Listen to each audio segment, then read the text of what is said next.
ستا بچه ستا لور کله د واده لایق شي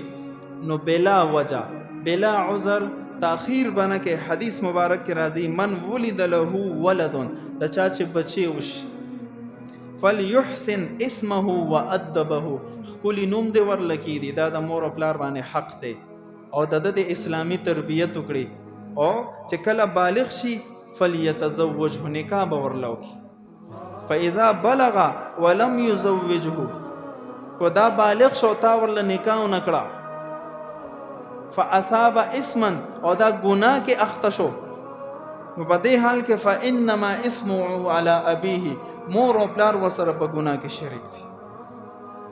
دا د حدیث ټوکړه مې درته ویلا معلومه دا شو چې بلا عذر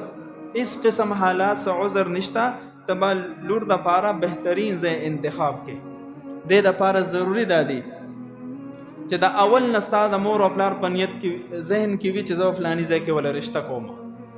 او مور او پلار دا څه کوي خدا را ته وایا چې زمونږ نن الک اور جنې د واده نه پاتې کېږي او تاخیر پکې کو د څه په وجه د رسمونو په وجه چې شادي حال کې د روټۍ وس مې نه کېږي ځکه نشم کولی ایله مې ولا شل جوړې کړي دي 15 پاتې دي ځکه نشم کولی رسمونو رواجونو مونږ ته د زنا دروازې کولو